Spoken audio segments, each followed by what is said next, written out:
Good afternoon बच्चों।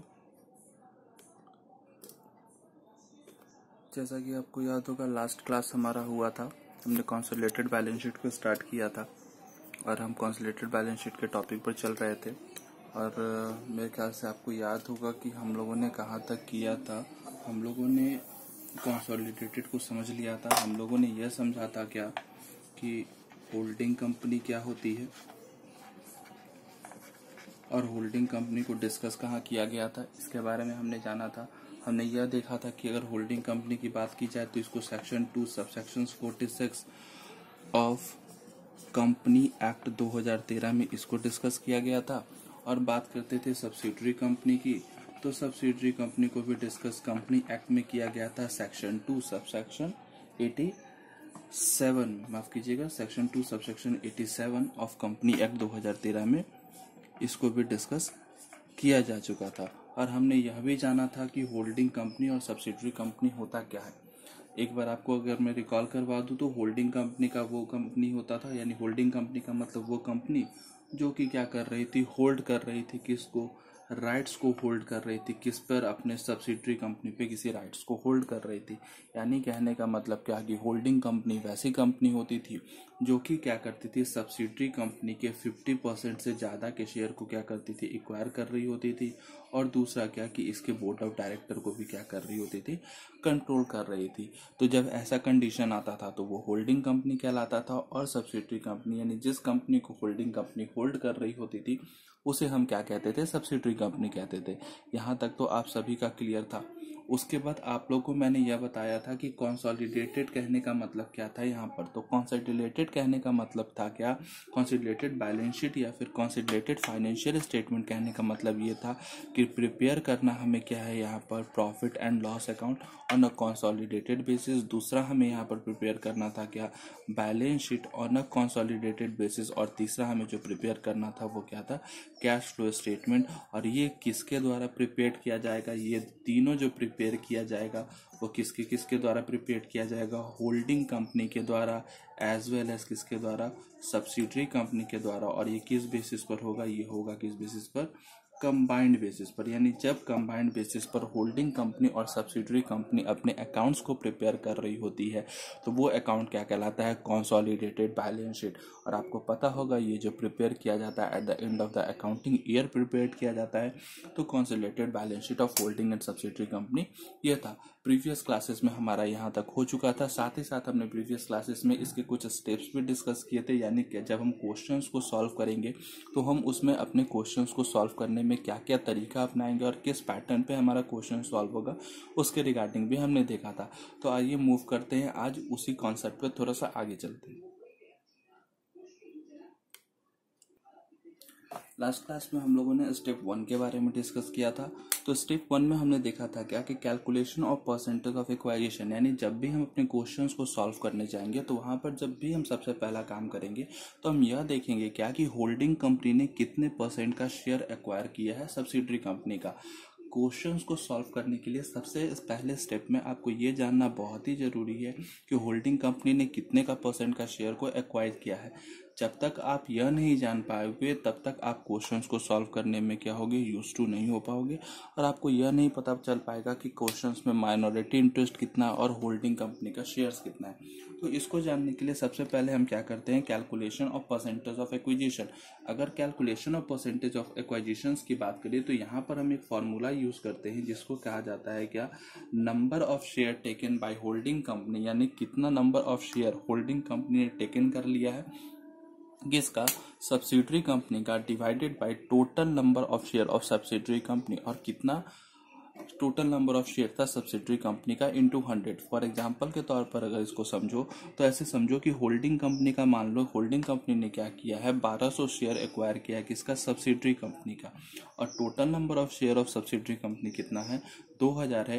यानी अगर यहाँ पर परसेंटेज ऑफ एक्विजिशंस की बात करें तो number of share taken by holding company that is 1200 divided by 2000 into 100 equal to क्या, 60%। यानी यहाँ पर जो भी एक्वाइजेशन किया गया है वो कितने 40% का एक्वाइजेशन किया गया है, 60% का एक्वाइजेशन किया है। यानी कहने का मतलब क्या, होल्डिंग कंपनी जो है वो होल्ड कर रही है कितने परसेंट का राइट, सब्सिडरी कंपनी पर 60% का राइट, लेकिन बाकी के 40% का अधिकार अभी भी किसके पास है, सब्सिडरी कंपनी का है।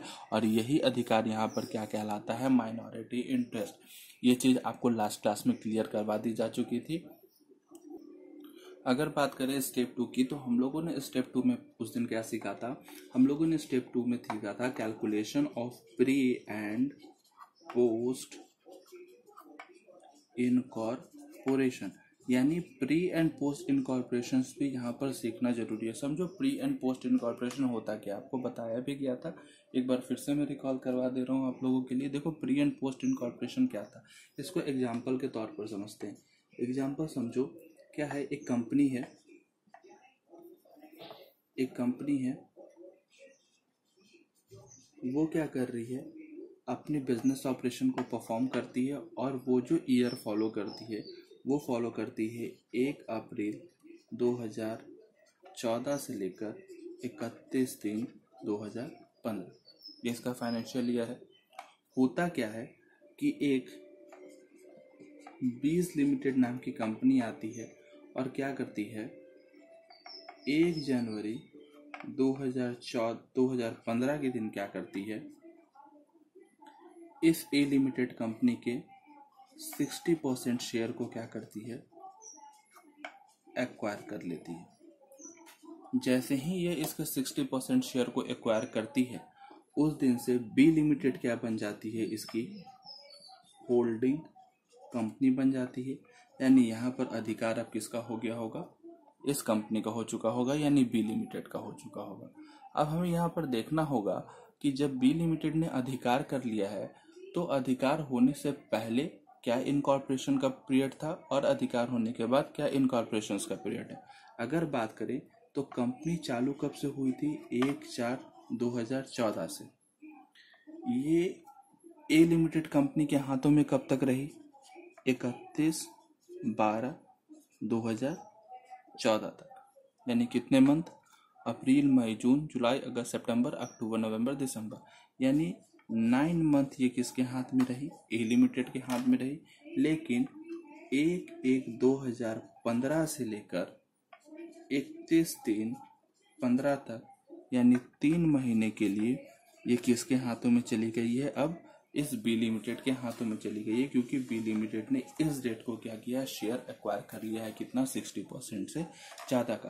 तो यह वाला जो पीरियड जो कि 1/4/14 से लेकर 31/12/14 तक का था, ये पीरियड कहलाएगा प्री इनकॉर्पोरेशन पीरियड। और 1/1/2015 से लेकर जो पीरियड कहलाएगा वो कहलाएगा क्या, पोस्ट इनकॉर्पोरेशन पीरियड। अब यहाँ पर हमें pre and post incorporation period निकालने का जरूरत क्यों पड़ता है, तो यह pre and post incorporation period यहाँ पर निकालने का सीधा सीधा एक ही कारण है कि हमें इससे कैलकुलेट करना होगा, क्या, calculation of profit and loss. यानी इसी के मदद से हम क्या करेंगे, प्रॉफिट एंड लॉस का कैलकुलेशंस करेंगे। तो और देखते हैं इसको आगे के स्टेप में। चलो बात करते हैं अगर स्टेप 3 की। तो देखो स्टेप 3, यहाँ पर हम क्या कैलकुलेशन करेंगे, calculation of profit and loss. अभी प्रीवियस क्वेश्चंस में हमने देखा था, उसी को हम एक स्टेप लेके चलते हैं। हमारा प्री इनकॉर्पोरेशन का पीरियड कितना आया था, 9 मंथ का था, और पोस्ट इनकॉर्पोरेशन का पीरियड मेरा कितने का था, 3 मंथ का था। समझो एक एग्जाम्पल ये है कि 1/4/2014 के दिन जो कंपनी है, यानी कौन सी कंपनी, सब्सिडरी कंपनी के पास कितना का प्रॉफिट है, 3,000 रुपये का प्रॉफिट है। कंपनी साल भर काम करती है और 31/3/2015 को कंपनी 10,000 का क्रेडिट बैलेंस शो कर रही है प्रॉफिट। यानी क्या कि 1/4/2014 को कंपनी के पास 3,000 का प्रॉफिट था और 31/3/15 को उसके पास कितने का प्रॉफिट है, 10,000 का प्रॉफिट है। इसको ऐसे समझो। अगर इसको मैं अगर मैं इसको लाइन पर शो करने की कोशिश करूं तो ये समझो, अगर यहाँ हम रखते हैं 1 जैन 14, तो इस दिन मेरे पास कितने का प्रॉफिट है, 3,000 का प्रॉफिट है। और अगर मैं इसको मान लूँ 31/3/15, तो इस दिन मेरे पास कितने का प्रॉफिट है, 10,000 का प्रॉफिट है। यानी इस पीरियड में, यानी यहाँ से लेकर यहाँ तक की बात करें तो इस टोटल पीरियड ने कंपनी ने कितने का प्रॉफिट अर्न किया होगा, 7,000 का प्रॉफिट अर्न किया होगा अगर नॉर्मल टर्म में बात करें। लेकिन क्वेश्चन में क्या कहा था कि 1 जनवरी, यानी यहाँ पर 1 जनवरी 2015 को यहाँ पर ये प्रॉफिट को किसने एक्वायर कर लिया है, होल्डिंग कंपनी ने एक्वायर किया। यानी यहाँ तक का प्रॉफिट, यानी 1 जनवरी 2014 से लेकर 1 जनवरी 2015 तक का जो प्रॉफिट का पीरियड है, यानी 1 अप्रैल 2014 से लेकर 1 जनवरी 2015 यानी 31 दिसंबर 2015 तक का जो प्रॉफिट है वो तो पूरा का पूरा किसका है, इस सब्सिडियरी कंपनी का है। लेकिन 1 जनवरी 2015 से लेकर 31 दिन 2015 तक के प्रॉफिट में अब ये किसका अधिकार हो गया है, ये होल्डिंग कंपनी का अधिकार हुआ है। ठीक है, तो यह 7,000 का प्रॉफिट तो पूरे पीरियड का है। यानी इस 7,000 के पोर्शन में कुछ पोर्शन तो प्री का होगा और कुछ पोर्शन पोस्ट का होगा, क्योंकि आपको पता है कि ये वाला पीरियड क्या कहलाएगा, प्री का पीरियड कहलाएगा, ये वाला पीरियड किसका कहलाएगा, पोस्ट का। जैसा कि आपको पता है कि प्री का पीरियड कितने मंथ का था, 9 मंथ का था, और पोस्ट का पीरियड कितने का महीने का था, 3 महीने का। तो अब ये 7,000 हमारा डिस्ट्रीब्यूट किस में हो जाएगा, 9 मंथ में डिस्ट्रीब्यूट हो जाएगा, और कितने में डिस्ट्रीब्यूट हो जाएगा, 3 मंथ में डिस्ट्रीब्यूट हो जाएगा। अगर यहाँ पर 7,000 को हम 9 मंथ में डिस्ट्रीब्यूट करें तो आएगा कितना, 5,250। और अगर इसको हम 3 मंथ में डिवाइड करें तो आएगा कितना, 1,750।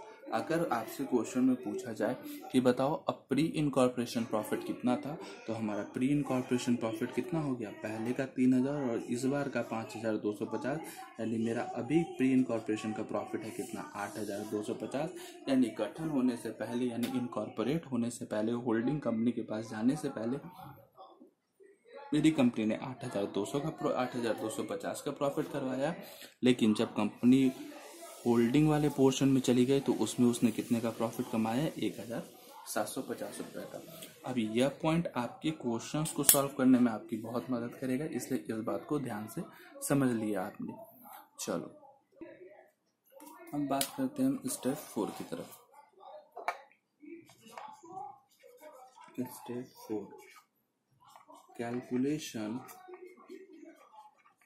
ऑफ गुडविल /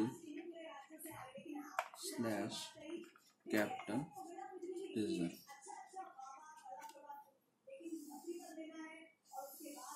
देखो ये कैसे होता है,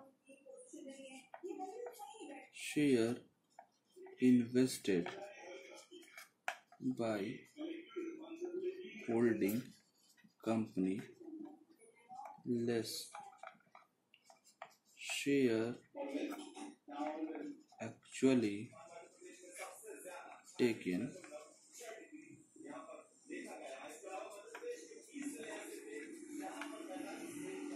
less pre-incorporation profit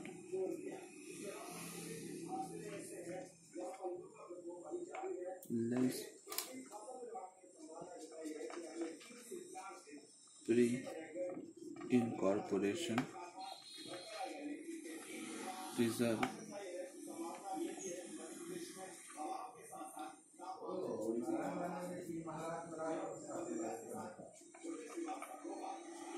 goodwill write off। इससे आपका निकलेगा क्या,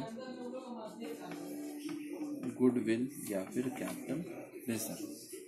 ठीक है, ये होगा आपका स्टेप 4। यानी पहले स्टेप में हम लोग क्या निकालेंगे, परसेंटेज ऑफ एक्विजिशंस निकालेंगे। सेकंड स्टेप में हम निकालेंगे क्या कि हमारा प्री एंड पोस्ट इनकॉर्पोरेशंस का क्या पोर्शन निकलता है। तीसरे में हम लोग प्रॉफिट एंड लॉस के बारे में जानकारी लेंगे। और जो चौथा पॉइंट होगा उसमें हम क्या कैलकुलेट करेंगे, कैपिटल रिजर्व और गुडविल का कैलकुलेशंस करेंगे। और इसके साथ हमारा एक 5वां पॉइंट भी बचता है जिसमें हम देखेंगे क्या कि हमें कैलकुलेशन ऑफ माइनॉरिटी इंटरेस्ट को कैसे करना है। तो आइए आगे चलते हैं।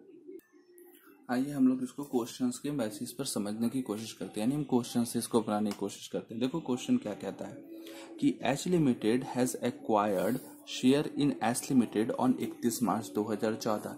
एच लिमिटेड ने क्या किया है, एक्वायर्ड किया है शेयर कब, एस लिमिटेड का ऑन 31 मार्च 2014, यानी 31 मार्च 2014 के ही दिन एक्वाइजेशन हुआ है। तो एक बात समझो, अगर ये फाइनेंशियल ईयर 1 अप्रैल 2013 से फॉलो किया होगा तो 1 अप्रैल 2013 टू 31/3/2014 होगा, यानी यहाँ पर प्री इनकॉर्पोरेशन और पोस्ट इनकॉर्पोरेशन की बात ही खत्म हो जाती है।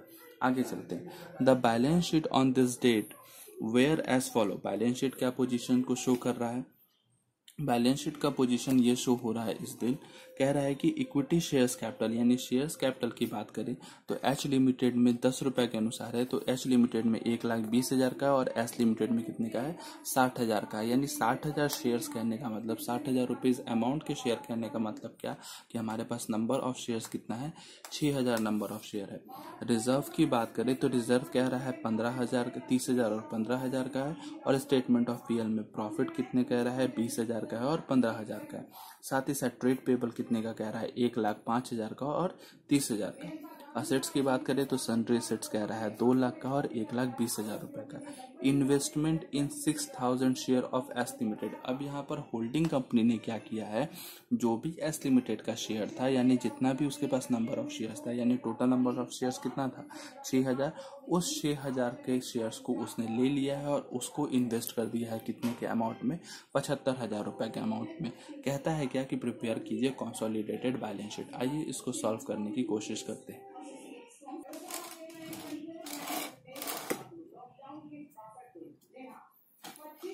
आइए बात करते हैं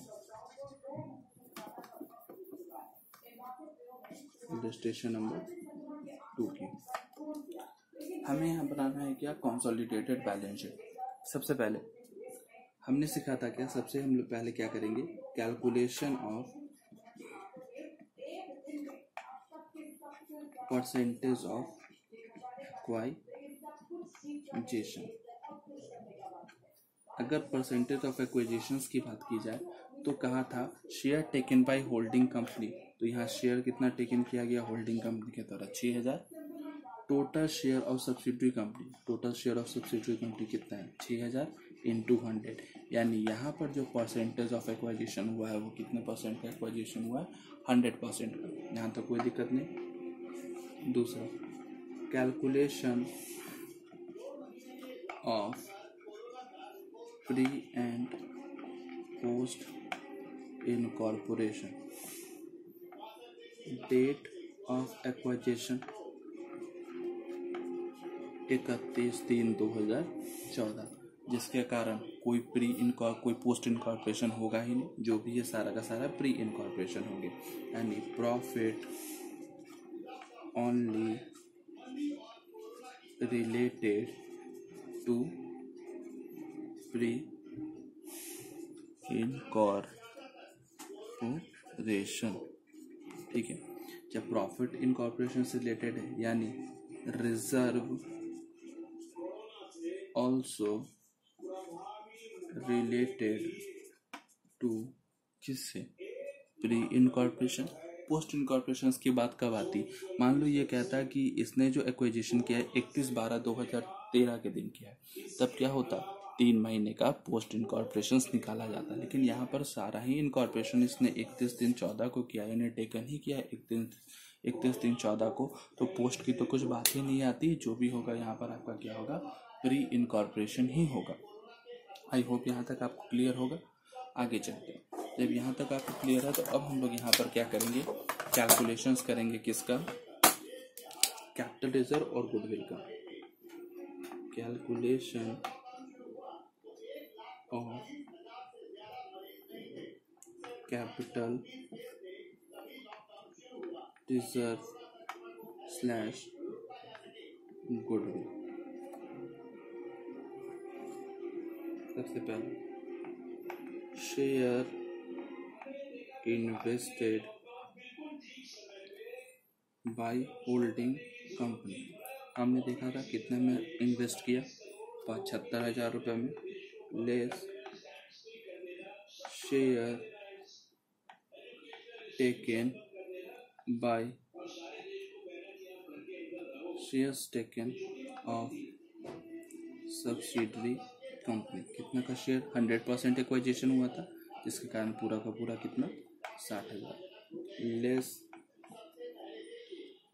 प्री इनकॉर्पोरेशन प्रॉफिट, कोई पोस्ट था ही नहीं तो प्री इनकॉर्पोरेशन प्रॉफिट आपका कितने का था, 15,000 का था,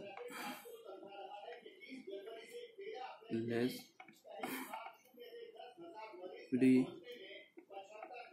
इनकॉर्पोरेशन रिजर्व कितने का था, 15,000।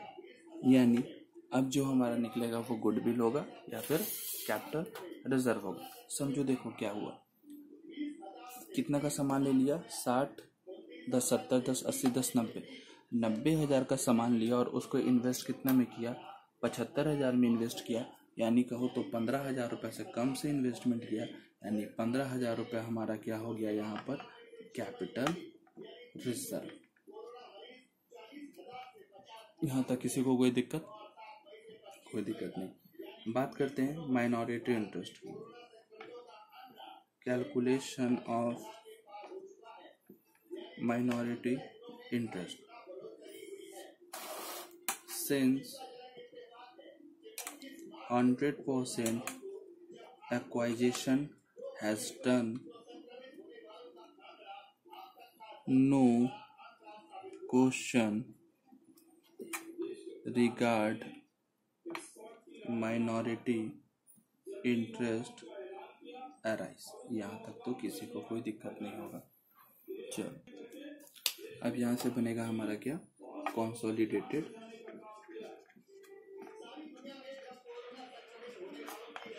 Balance sheet.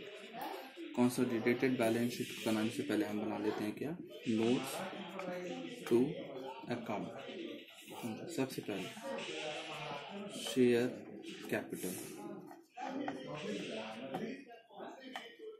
एच लिमिटेड का कितना शेयर कैपिटल है, एच लिमिटेड का 1,20,000, एस लिमिटेड का है ही नहीं, उसको तो इन्वेस्ट कर दिया। दूसरा रिजर्व, रिजर्व कितना, एस लिमिटेड का कितना है, 30,000, प्रॉफिट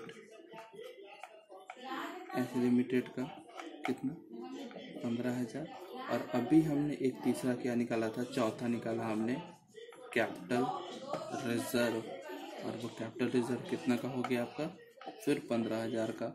तो ये तीनों मिलकर कितने का हो गया आपका, रिजर्व के हेड में कितना हो गया, 60,000 रुपये। कोई दिक्कत यहाँ तक? यहाँ तक आपको कोई दिक्कत?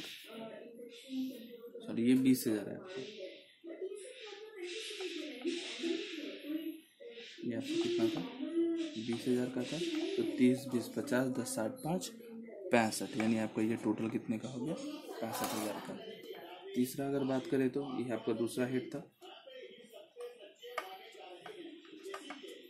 तीसरे हेड की बात करें, ट्रेड पेएबल,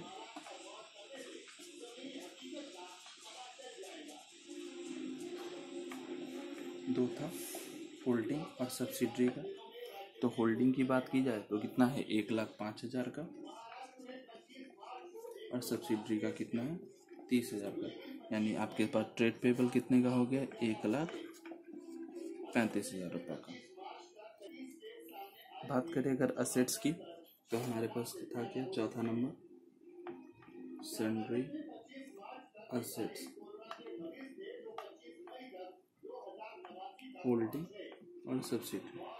होल्डिंग कंपनी का असेट्स कितना था, 2 लाख और सब्सिडरी का कितना था 1,20,000, यानी ये कितना हो गया आपका दोनों मिला के 3,20,000। अगर आप नॉर्मल टर्म में बात करो